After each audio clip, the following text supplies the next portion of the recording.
Oh, very good morning. Thank you so much for joining us. This is a Friday ahead of a very big sporting weekend. And of course, Super Rugby now enters into the knockout stages. We've got one of the greatest minds in rugby joining us this morning, Jonathan Kaplan, ex-referee, proud new father. Congratulations on the birth of Caleb, 8 weeks old. How are you holding up, man? I'm all right. The night times are challenging, and I'm pretty useless at certain things, I have to acknowledge, but it's going all right. Well, that's the kind of honesty we know and love from you, and we expect ahead of a bumper sporting weekend on the Super Rugby front.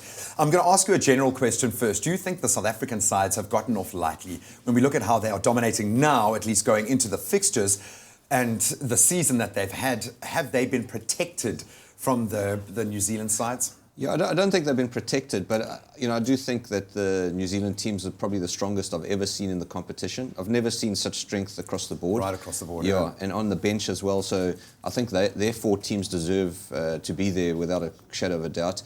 And I think the fact that we've got two home semis adds a lot of fuel to the argument that you put forward.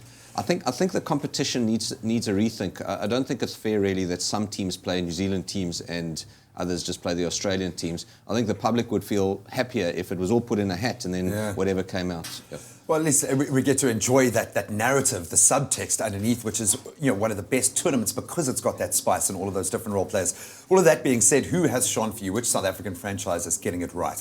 We have to say the Lions?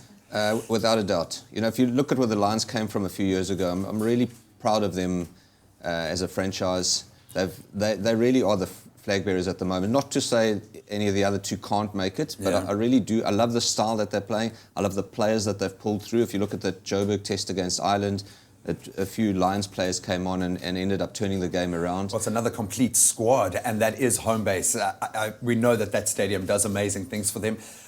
Was it right resting the team last week? Do you think Ackerman was at fault? I think in hindsight we can speak about a lot of things, but I think what we have to realise is that they have to win 3 games on the bounce against top quality opposition, and he probably rested his team with the idea that the others could do it. Having said that, if you look at what the Jaguares were able to achieve at home, they didn't pick up many wins, but they lost many games by less than 7 points. Only the Highlanders whacked them. So perhaps a little bit. I don't think he underestimated them. I think he had a plan that he has to win 3 games on the bounce, and he didn't want to risk the travel. And they've got that hopefully in the tank.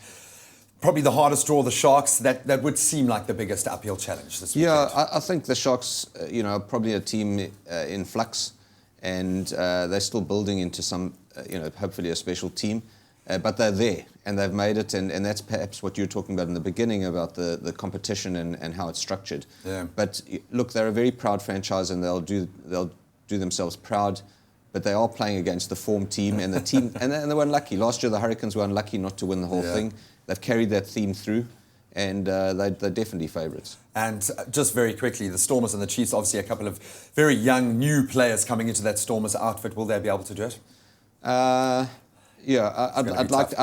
hoping for Skulk's sake that they're able to go all the way, but they're playing against, for me, the most talented outfit in the Chiefs, and culturally the Chiefs are very strong the last few years. Yeah, absolutely love it. But Skulk needs his silverware, please, guys. We've got to give it to him. Thank you so much, and congrats once again. Enjoy parenthood. I'm sure just as tough as reffing an international match out there as well, and as unforgiving. But Jonathan, always awesome to have you in studio. Thank you so much. Well, time now to catch up with the latest news headlines.